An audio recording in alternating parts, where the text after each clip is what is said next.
চাপ হ্যাঁ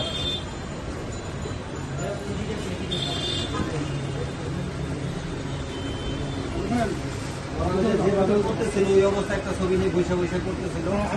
বসাদেন এই দেখি দেখি এই তোমরা আসো তো এই কোন জায়গায় বসে ছিল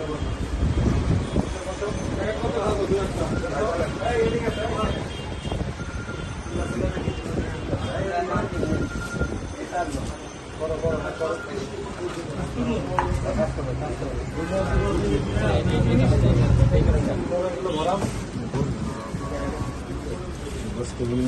ভরা ভরা হয়ে গেলাম।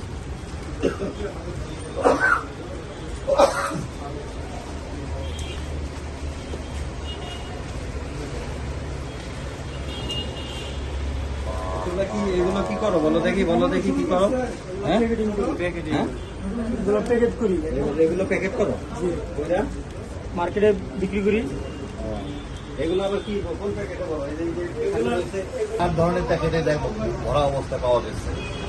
এই প্রেগনেন্সি টেস্টে যে মহিলা প্রেগনেন্ট হয়েছে কি হয় নাই এই ধরনের কোনো টেস্ট নাই, এবং প্রেগনেন্ট খেয়ে হইলেও টেস্ট রেজাল্ট আসতে পারে বা নাও আসতে পারে।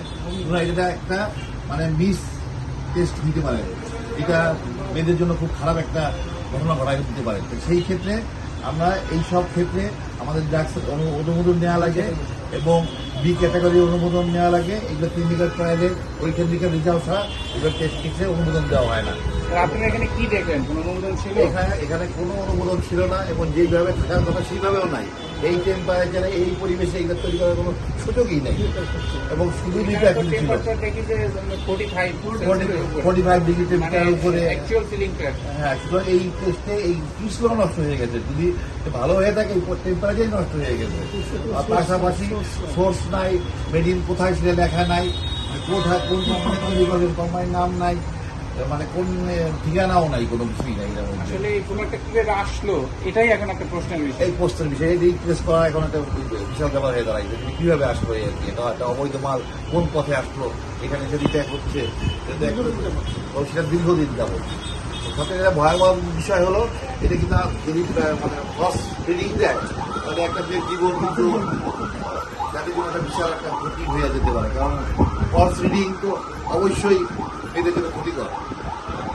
সে এটার উপরে ভিত্তি করে সে ডাক্তারের কাছে যাবে। ধন্যবাদ।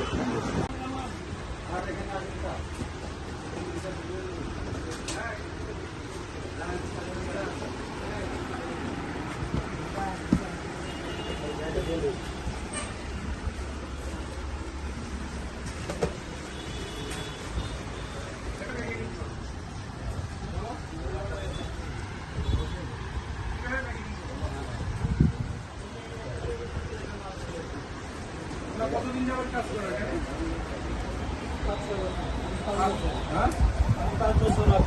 একই জায়গায় একই কাজ করো?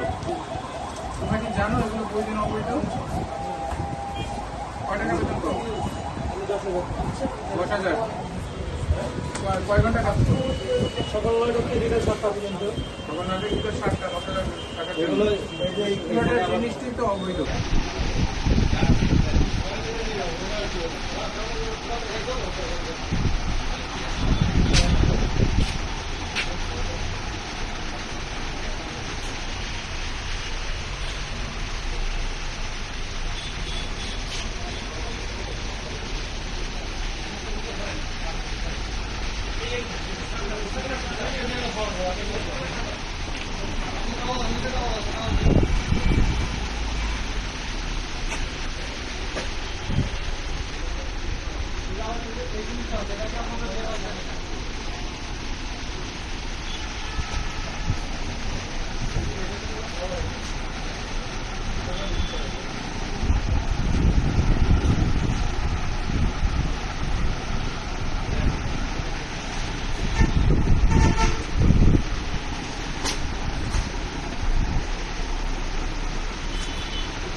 না